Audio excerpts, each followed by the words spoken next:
الحمد لله رب العالمين والعاقبة للمتقين ولا حول ولا قوة إلا بالله العلي العظيم والصلاة والسلام على رسوله الحليم وعلى آله وأصحابه أجمعين. السلام عليكم ورحمة الله وبركاته. از الله مهربان دعاگو هستم که خداوند همگان شما را در پناه رحمتش الله مهربان حفظ فرمایه. باز هم توفیقاتونه، میلهاتونه، محبتاتونه و سوی دینش زیاد بگردانه. هر یک کمبود و لغزش و خطایی که کردین، هر یک گناهی که انجام دادین، الله را دعاگو هستیم که خداوند از ما و شما بخشیده بگرداند و الله را دعا میکنیم که مرده هامون رحمت و مغفرت کنه. الله را دعا میکنیم که مسافر هامون صحت و سلامت نگه داره. بیماری هامون الله مهربان شفای کامل نصیب کنه. ملک مونه، دیار مونه، وطن مونه. خداوند همیشه از جمیع فتنه ها، از جمیع بدبین ها، از جمیع مشکلات و سختی ها، از جمیع جنگ جنجال ها الله ملک ما و شما را نگه بدارد و حفظ کند. برادران و خواهران عزیز، الحال یک سوالی که برای من دادن، گفتن درباره همین پیدایش اذان، همین اذانی که امروز مقصد در نمازها تنین انداز هست، همین را پیدایشش چگونه همین پیدا شد؟ برادران و خواهران عزیز، زمانی که الله مهربان 5 وقت نماز برای ما و شما فرض گردانید و همچنان او را در مسجد با جماعت خواندن هم که ما الجماعت سنت مؤکده میگیم، در عباره های فقهی مذهب ابو حنیفه میخوانیم که جماعت سنت تأکیدی پیامبرمان هست و برای مردم آگاه کردن، مردم خبردار شدن، پیامبرمان باری میگد همه اصحابش در گردش جمع کرد و گفت وقتای معین الله مهربان برای ما و شما جدا کرد که ما باید در همین وقتای معین نماز خوانیم. لیکن چگونه مردم آگاه کنیم که در همون ساعت معین همه یک جو جمع شود؟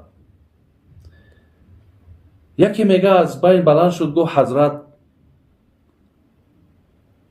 بالای مسجد در مقصد یک بیرق را میگذاریم تا مردم این بیرق که دیدن همه مقصد شتاب به سوی مسجد میکند برای خواندن نماز جماعت.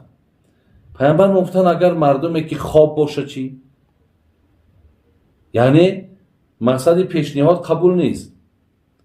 نفر دیگر آمد گفت حضرت اگر امکان باشد علاو میکنیم، یک علاوی بلند میکنیم تا مردم علاوه که دید میخیزن میان برای مسجد نماز جماعتشون خواندن. حضرت گفت همون پیشتره را باز ذکر کرد، گفت آخر برای آدمایی که یک مشغول کار باشن و خواب باشن مقصد آتش اونها را خبردار کردن نمیتواند کن. یکی گفت حضرت نمیشود که همون کرنه ها هستن که صدای بلند دارن، از بس که اینها را که یهودها می نواختن حضرت بسیار بعدش آمد گفت نه، گفت این هم گفت قابل قبول نیست. یک نفر دیگر گفت بیا خیلی زنگوله میکنیم، خیلی که نصرانی ها مقصد زنگوله میزنن. حضرت گفت نه، گفت این عادت نصرانی ها هست، گفت این هم قبول نیست. یک نفر دیگر گفت از همه در بهتر همینه که فریاد کنیم، صدا بلند کنیم. برای حضرت حقیقتا همین صدا دادن، فریاد کردن بسیار خوش آمد. همین زمان عبدالله ابن زید انصاری که یکی از مؤذنهای پیامبرمان بود، میگد بین خواب و بیداری قرار داشت و نفری میگد همین کلمات اذان برای عبدالله ابن زید انصاری تعلیم داد. عیناً در گوشش همین را رسانید که رو به پیغمبر خدا آگاه کن که برای هر نماز همین کلمات بگه: الله اکبر الله اکبر، الله اکبر الله اکبر، اشهد ان لا اله الا الله، اشهد ان لا اله الا الله، اشهد ان محمد رسول الله، اشهد ان محمد رسول الله، حي على الصلاة، حي على الصلاة، حي على الفلاح، حي على الفلاح، الله اکبر الله اکبر، لا اله الا الله. وقتی همین را که میگه در خوابش تعلیمش دادن، دوان میگه و پیش حضرت آمد که الحال همون صحبت رفته سبد. پیامبرمان در حال عبدالله ابن زید گوش کرد و گفت بینهایت مقصد بهترین و زیبا، لیکن گفت البته برادرتان بلال هم قدی بلند دارد هم آوازی بلند دارد، برای بلال تعلیم کن تا که از آنها را بلال برای نماز بگوید. همین زمان بود میگه که حضرت عمر هم رضی الله عنه میگه همون ریداش به زمین کشیده آمد. زمان عبدالله ابن زید انصاری را شنید که کلمات های از آن بلال تعلیم داد، گفت به بزرگی خدا قسم الحال مرم یا پینکم برده بود، در خوابم گفت مرم همین تعلیم، همین عیناً کلمات هایی که عبدالله ابن زید میگوید همین کلمات مرم تعلیم داده.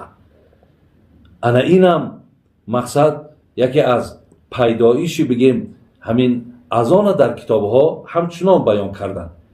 ولی برای تمام مؤذین ها من از فضیلتش گفتنیم که پیامبرمان با روایت حضرت معاویه رضی الله عنه که امام مسلم میارد گفت سمعت رسول الله صلی الله علیه و از پیغمبر شنیدم: المؤذنون اطول الناس اعناقا یوم القیامه.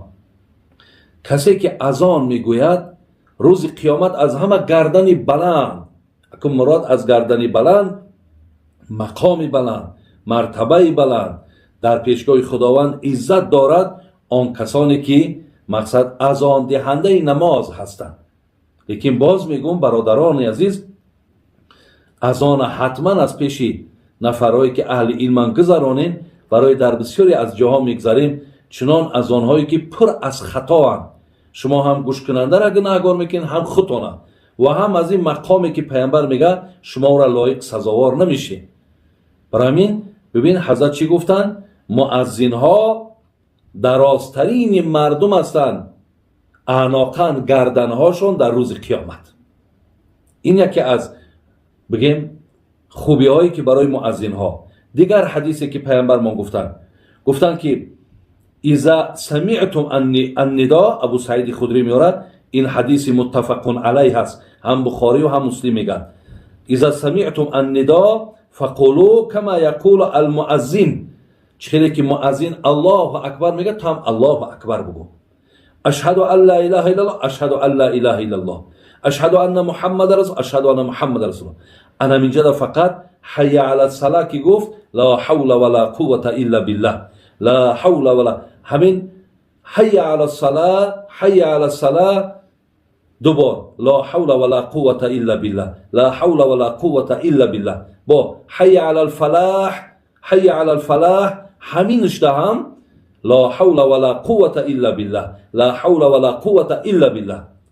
انا من گویم که انا درستیش همینه. بعضیا ما شاء الله کان میگد، لیکن در جای او شما لا حول ولا قوه را بگید، زیرا تاکید پیامبر به این است. دیگر چیزی که برای مؤذین ها میخواهم گویم، حضرت جابر میاره حدیثی را که امام بخاری آورده است. چی میگه؟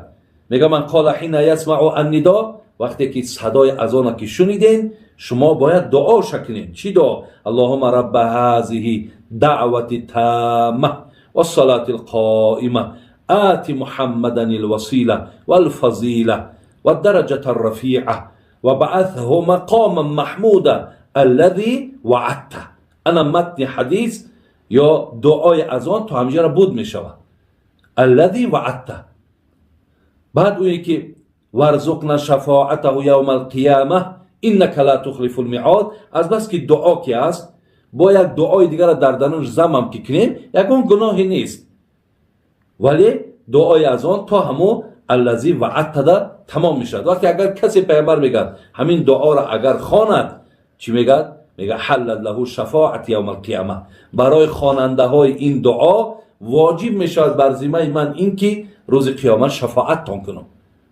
برادرای عزیز اینا از دست نتین، اینا خوانین این دعا را، شفاعت پیغمبر بر هر کدام تان واجب میشد.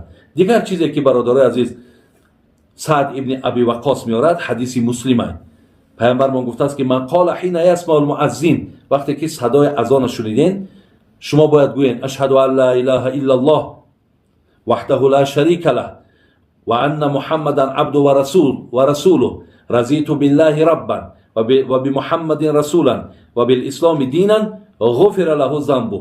این کلماتایی را که من در بالا گفتم اگر گویین، پیامبر گفت غفر له ذنبه، گناهات الله مهربان مغفرت میکنه.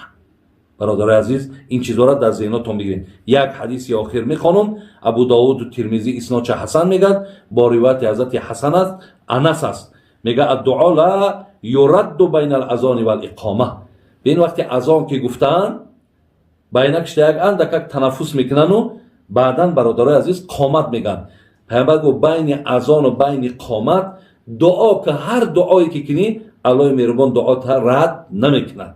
این بود جوابی نفرهایی که درباره پیدایش اذان گفتن. الله همه شما را نگهبان باشد. سلام علیکم و رحمت الله و برکاته.